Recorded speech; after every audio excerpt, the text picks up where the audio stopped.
आप सभी ने ट्रम्प और ज़ेलेंस्की की लड़ाई तो टीवी पर देखी ही होगी, सास बहू से भी ज़्यादा इंटरेस्टिंग। और वहाँ लड़ाई का मुद्दा ये नहीं था कि गोपी बहू ने बिस्किट फ्रिज में रख दिए थे।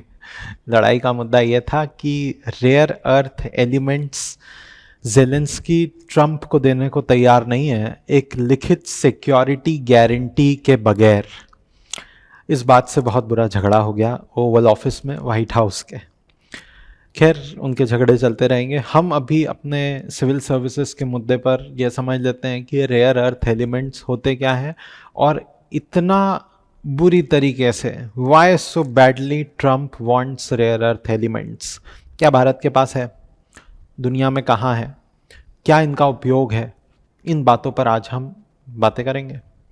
तो रेयर अर्थ एलिमेंट्स, अगर मैं बहुत टेक्निकली बोलूँ तो आपने बचपन में अगर पीरियोडिक टेबल पढ़ी हो तो पीरियोडिक टेबल में कुछ 17 एलिमेंट्स हैं, उनकी ग्रुपिंग को रेयर अर्थ कहते हैं। ये 17 एलिमेंट्स, 2-3 के नाम मैं बोलता हूँ, बाकी मैं डिस्प्ले कर दूंगा क्योंकि मैं केमिस्ट्री वाला व्यक्ति नहीं हूँ, मैं ज्योग्राफी इकोनॉमिक्स वाला व्यक्ति हूँ। तो इनके कुछ नाम जैसे इट्रियम, स्कैंडियम और बाकी 15 lanthanides. Just to show you the complete names, scandium, yttrium और बाकी ये 15 लैंथेनाइड्स, ये सब मिलकर बनते हैं हमारे रेयर अर्थ एलिमेंट्स। अब इसमें रेयर जैसी क्या बात है? Why is it that they are known as rare? तो रेयर इसलिए नहीं कि ये हमारी अर्थ की क्रस्ट में बहुत बहुत कम मात्रा में है बहुत, लेकिन कंसंट्रेटेड नहीं है, बिखरे पड़े हैं। ऐसा इमेजिन करिए, ऐसा फील करिए कि आप जब 100 ट्रक मिट्टी उठाएंगे तो शायद आपको 1 ट्रक रेयर अर्थ एलिमेंट्स उपयोगी तौर पर मिल पाए। तो है बहुत, पर इतने कंसंट्रेटेड ना होने के कारण इनके एक्सट्रैक्शन में बहुत बड़ा खर्चा आता है। और चूंकि बहुत बड़ा खर्चा आता है तो फिर ये बहुत थोड़ी सी मात्रा ही इनकी जो चाहिए वो बहुत महंगी हो जाती है, बहुमूल्य हो जाती है।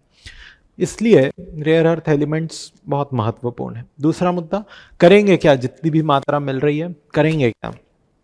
तो इनका उपयोग यह है कि आपके आसपास आप जो भी मॉडर्न टेक्नोलॉजी देख रहे हैं, से बी इट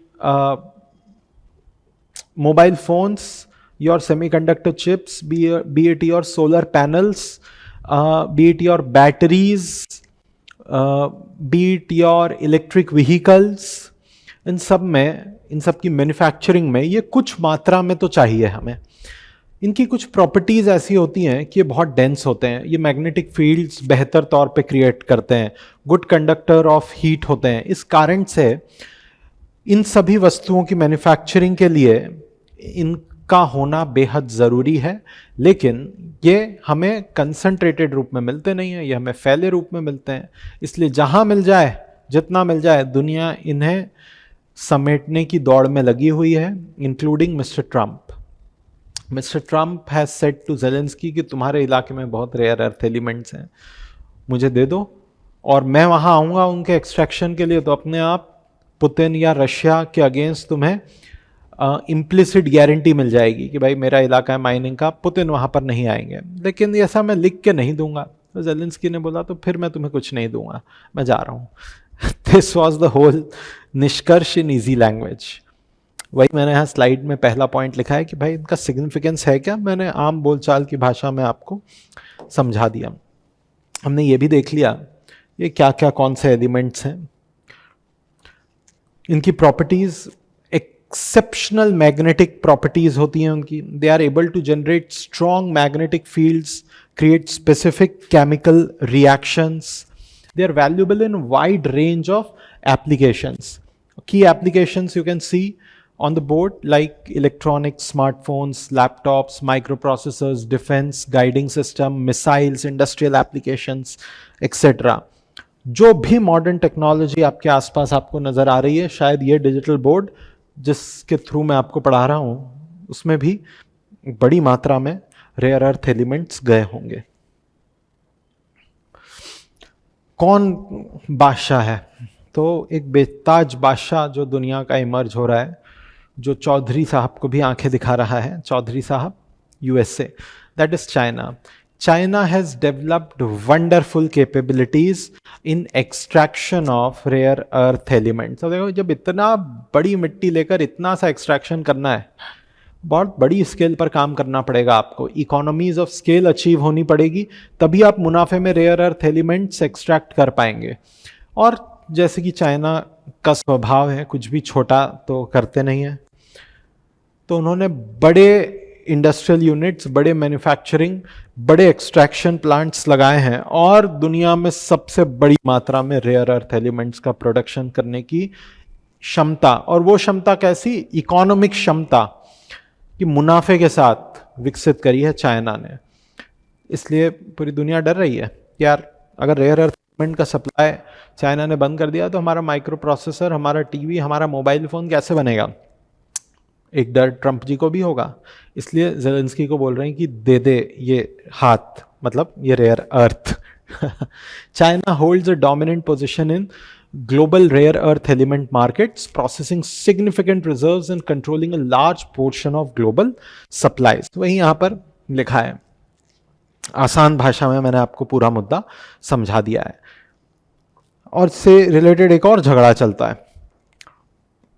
यूएस सेज कि यार चाइना को एआई की, आर्टिफिशियल इंटेलिजेंस से रिलेटेड माइक्रो प्रोसेसर चिप्स नहीं बनाने दूंगा। एनवीडिया के अगेंस्ट बहुत सारे रेस्ट्रिक्शंस। एनवीडिया वो कंपनी है जो टॉप लीडर है आर्टिफिशियल इंटेलिजेंस से संबंधित माइक्रो प्रोसेसर चिप्स बनाने के मामले में। अब डोनाल्ड ट्रंप और उनके जो प्रेडेसेसर थे, जो बिडेन, उन्होंने भी एनवीडिया को बोला था और कानून बनाकर, लॉ लगाकर, एग्जीक्यूटिव आदेश देकर कि यार तुम एआई वाली जो हाई पोटेंशियल चिप्स हैं वो चाइना एक्सपोर्ट नहीं कर सकते। What China did, China responded, क्या बोलकर कि ठीक है, तुम अगर एआई की चिप्स मुझे नहीं भेजोगे तो मैं रेयर अर्थ एलिमेंट्स तुम्हें नहीं भेजूंगा, तुम कैसे बना लोगे माइक्रो प्रोसेसर चिप्स। तो ये बहुत बड़ा जियोपॉलिटिकल मुद्दा है। ये सिर्फ मिट्टी से कोई साधारण मिनरल निकालने वाला मुद्दा नहीं है, ये दो देशों और दुनिया का भविष्य तय करने वाला मुद्दा है, रेयर अर्थ एलिमेंट्स। वही चाइना और यूएस बड़ा जोर से लड़ रहे हैं इस मुद्दे पर। और 2010 में तो ऐसा क्राइसिस भी आया था जब चाइना ने जापान को आंख दिखा दी थी कि तुझे रेयर अर्थ मिनरल्स भेजूंगा ही नहीं, अब बना लो अपनी सुजुकी कार इंटेलिजेंट। नहीं बना पाएंगे। World depends on China, this is a reality now, a harsh reality, a bitter reality, but a reality which needs to be acknowledged, not ignored. आगे आते हैं। भारत में क्या कहानी है, भारत में कहाँ मिलते हैं हमें रेयर अर्थ एलिमेंट्स। देखो, मिलना बहुत अलग बात है और उनकी प्रोसेसिंग करके उन्हें एक्सट्रैक्ट कर पाना बहुत अलग बात है। तो पहले तो हम ये बात कर रहे हैं कि भाई मिलता है कि नहीं मिलता है। एक्सट्रैक्शन तो बहुत लंबी कहानी है, परसों लगेंगे, पर पहले तो मिलता है कि नहीं मिलता है। तो हाँ, भारत में भी rare earth elements, rare earth minerals मिलते हैं। Let me draw map of India here.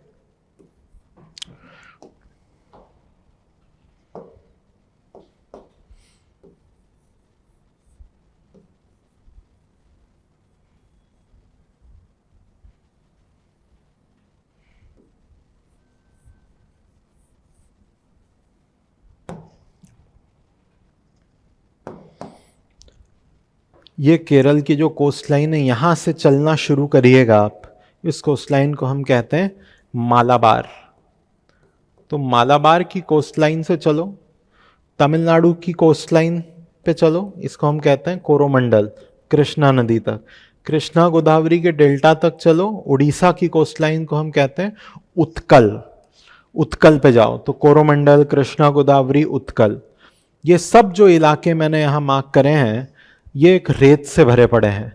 उस रेत को हम कहते हैं मोनाजाइट सैंड। मोनाजाइट सैंड को उठाओगे, ऐसे नहीं चुल्लू भर हथेली में नहीं, 100 ट्रक भर के, तो एक आध ट्रक रेयर अर्थ एलिमेंट्स आपको मिल जाएंगे। भारत की मालाबार कोस्ट लाइन और eastern coast line monazite sand से भरी पड़ी है, जिसमें रेयर अर्थ मिनरल्स मौजूद हैं। Let me write the name also of these, of the names of these coast line. their local names. So Coromandel, KG, Krishna Godavari और उत्कल. अब कहाँ मिलता है यहाँ इस पूरी कोस्ट लाइन पर, लेकिन सबसे बड़ा जो रिजर्व है ना, रिजर्व कह लो और एक दूसरा शब्द होता है रिसोर्स कह लो, दोनों में टेक्निकल अंतर होता है. रिजर्व एक छोटा हिस्सा, उसका एक बड़ा सबसेट रिसोर्स. तो जो सबसे बड़ी मात्रा में रिसोर्स इस मोनाजाइट सैंड के मिलते हैं वो हमें आंध्र प्रदेश में मिलते हैं. केरल नहीं बोलना है. आमतौर पर हम पढ़ते हैं कि मोनाजाइट सैंड के सबसे रिच भंडार मालाबार में है, लेकिन सबसे ज्यादा रिसोर्स अगर कहूं तो वो आंध्र प्रदेश में है. ऐसा कौन बोला?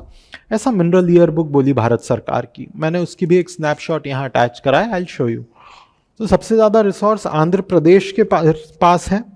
और हाँ, सबसे ज्यादा एक्सट्रैक्शन फिलहाल कहाँ हो रहा है? तो वो केरल कर रहा है मोनाजाइट सैंड से रेयर अर्थ एलिमेंट्स का. मैं यहां लिख देता हूं लार्जेस्ट प्रोड्यूसर, तो भाई केरल बोल दीजिएगा. केरल के एर्नाकुलम में इंडियन रेयर अर्थ एलिमेंट्स ने एक प्लांट लगाया, केंद्र सरकार की एक कंपनी है. और largest producer Andhra Pradesh, AP.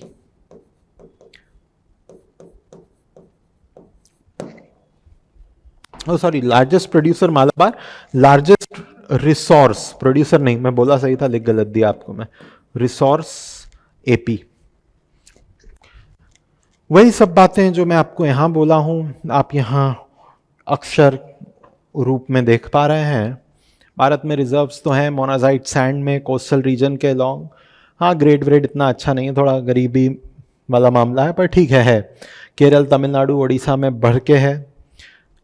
हमें ये चैलेंज है कि भाई ये लो ग्रेड का है, और दूसरा इसको एक्सट्रैक्ट करने में बहुत खर्चा आएगा.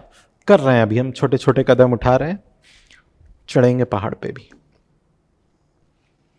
देखो, अगर यहां पर देखोगे रिसोर्स, जो मैं आपको थोड़ी देर पहले ही बोला, तो अगर रिसोर्स की बात करूं ना, तो रिसोर्स में just see this, the largest resource belongs to AP, Andhra Pradesh. It is not Kerala. आप देख पा रहे होंगे. In fact Kerala is not even second. Second belongs to the region of Odisha and third belongs to Tamil Nadu. वो गलत ऊपर में से क्लिक हो गया. तो first is Andhra, second is Odisha, third is Tamil Nadu. कुछ इस प्रकार. आगे आते हैं. पर हाँ, प्रोडक्शन सबसे ज्यादा कौन कर रहा है? केरल कर रहा है. ये सब कुछ साइट्स हैं जहां पर मोनाजाइट का एक्सट्रैक्शन हो रहा है, या जहां पर बढ़िया डिपॉजिट्स हैं. कोल्लम डिस्ट्रिक्ट ऑफ केरला, बहुत सारे आपको केरल, तमिलनाडु, उड़ीसा, आंध्र के ही नाम दिखेंगे जो मैंने अभी आपको बता दिया. ऐसा क्यों? कन्याकुमारी में फिर शांथन कुल्लम तेरी सैंड डिपॉजिट्स तमिलनाडु में, ओवारी मनापड्डू तरी सैंड डिपॉजिट्स तमिलनाडु में, नावालाडी ओवारी तरी सैंड डिपॉजिट्स तमिलनाडु में, कुडुराई मोली तेरी सैंड डिपॉजिट्स तमिलनाडु में,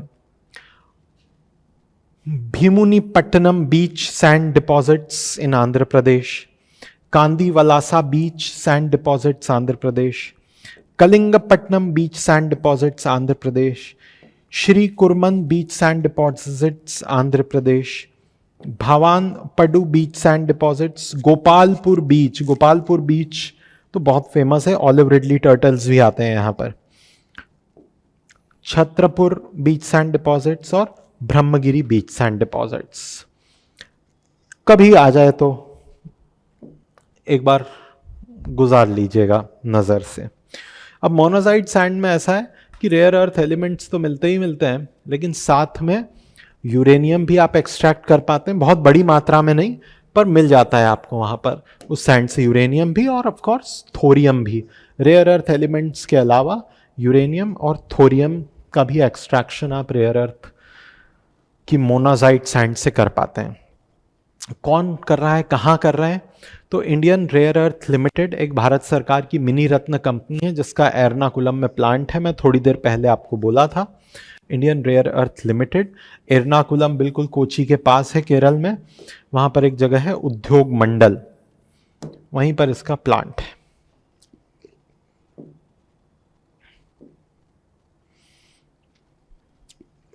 क्यों ज़रूरी है? आत्मनिर्भर बनने के लिए ज़रूरी है हमें, ताकि ऐसा ना हो कि बरसों तक तो हम तेल पर निर्भर रहे कि कच्चा तेल भाई अरेबिया दे दो, ईरान दे दो। भविष्य में इलेक्ट्रिक व्हीकल्स आए तो फिर हम रेयर अर्थ के लिए चाइना पर निर्भर ले लें कि भाई चाइना दे दो, कुछ नहीं बोलेंगे हम। ऐसा ना हो, इसलिए बहुत ज़रूरी है कि अपनी ज़रूरतें खुद पूरी करें, अपने आंसू खुद पहुँचें, राइट। तो वी नीड टू बी आत्मनिर्भर। हमारा जो विदेशी मुद्रा भंडार है वो भी उधारी का है लार्जली, या फिर निवेश का है। लोगों ने अगर निवेश करा है किसी भी दिन वो लेकर जा सकते हैं। हमारा खुद का कमाया हुआ नहीं है तो फिर बड़ा खतरा होता है बाहर से रेयर अर्थ एलिमेंट्स को इंपोर्ट करते रहने में। सिक्योरिटी इश्यूज भी अराइज हो सकते हैं। इसीलिए सरकार की नीति है कि ज़्यादा से ज़्यादा खुद एक्सप्लोर करें और प्राइवेट सेक्टर को भी इंसेंटिवाइज करें। और अगर ऐसी टेक्नोलॉजी खुद के पास नहीं है तो फिर विदेशियों के साथ, फॉरेन एंटिटीज़ के साथ, प्राइवेट सेक्टर के साथ जॉइंट वेंचर करके रेयर अर्थ एलिमेंट्स एक्सट्रैक्ट करें। Overall it is the oil of future, भविष्य का तेल है। आगे आते हैं, क्या चैलेंजेस हैं? ये ब्रॉड हेड्स मैंने दे दिए। टेक्नोलॉजिकल चैलेंजेस है क्योंकि बहुत एडवांस टेक्नोलॉजी की आवश्यकता पड़ती है अगर रेयर अर्थ एलिमेंट्स एक्सट्रैक्ट करने हैं तो। जो और ना सिर्फ टेक्नोलॉजी की आवश्यकता पड़ती है, बड़ी स्केल पर टेक्नोलॉजी चाहिए ताकि इकोनॉमीज ऑफ स्केल अचीव हो पाए। छोटे स्तर पर काम करेंगे तो लागत बहुत बढ़ जाएगी, कॉम्पिटिटिव ही नहीं हो पाएंगे रेयर अर्थ एलिमेंट्स में। दूसरी बात है कि जियोपॉलिटिकल डायनेमिक्स भी है। चाइना हमारा बड़ा प्यारा नेबर है, सौहार्दपूर्ण रिश्ते हैं हमारे उनसे नहीं, तो we do not have a very friendly neighbour and the concern is the harsh bitter reality is in future we might get even further more dependent on China for such a strategic mineral of rare earth। तो geopolitical dynamics भी matter करते हैं कि यार बहुत friendly पड़ोसी नहीं है तो खुद पे ही निर्भरता बढ़ाओ बजाय उस पर निर्भर रहने के। एनवायरमेंटल कंसर्न्स हैं क्योंकि इनके एक्सट्रैक्शन में भारत में खास तौर पर कोस्ट लाइन के पास है, मैंग्रोव्स वगैरह डिस्ट्रॉय होंगे तो मैंग्रोव्स भी सस्टेन कर लें, कोस्टल इकोलॉजी को भी हार्म ना हो, कुछ इस प्रकार से हमें एक्सट्रैक्ट करना है। और अगर एक्सट्रैक्ट करना सीख गए तो भाई संभावनाएं असीम हैं, आप कुछ भी बन सकते हैं, आप कुछ भी कर सकते हैं। भविष्य ही रेयर अर्थ के इर्द गिर्द घूम रहा है। ये जो मैंने आपको कंपनी का नाम बताया, Indian rare earth limited, Bharat सरकार की एक मिनी रत्न कंपनी है, लेकिन सिर्फ भारत सरकार इसकी मालिक नहीं है, भारत सरकार के साथ केरल की सरकार भी। तो भारत सरकार और केरल सरकार की इसमें शेयर होल्डिंग है Indian rare earth elements. Bharat सरकार में कौन सा डिपार्टमेंट रेयर अर्थ से डील करता है? Department of atomic energy. प्रधानमंत्री कार्यालय के अंतर्गत आता है डिपार्टमेंट ऑफ एटॉमिक एनर्जी। वो इंडियन रेयर अर्थ लिमिटेड इस मिनी रत्न को रन करता है। यही सब बातें मैं आपको पहले भी बता चुका हूँ, तो वापस से इसमें कोई बहुत ज़्यादा बातें नहीं है कि एक रेयर अर्थ एक्सट्रैक्शन में बहुत प्रमुख भूमिका अदा करती है। रेयर अर्थ को एक्सट्रैक्ट करके प्रोसेस करती है, हमारे डोमेस्टिक रिक्वायरमेंट जितनी भी संभव हो उतनी पूरी कर पाती है। लेकिन भविष्य में चैलेंज टेक्नोलॉजिकल, एनवायरमेंटल आने वाले हैं, मॉडर्नाइजेशन एफर्ट्स पर ध्यान देने की आवश्यकता है। आम सी बातें हैं। कुल मिलाकर बेहद आवश्यक है कि तेल के मामले में हम चूक गए हों और दुनिया पर निर्भर रह गए हों, लेकिन मॉडर्न टेक्नोलॉजी के मामले में, रेयर अर्थ के मामले में आत्मनिर्भर बनना बेहद ज़रूरी है, वरना आने वाली पीढ़ी को भी वही शर्मिंदगी और वही दर्द और दुख उठाने पड़ेंगे जो पिछली पीढ़ी ने तेल के मामले में उठाए हैं। The conclusion is India need to have a game plan where it can be self-sufficient and self-reliant in rare earth production. Thank you so much.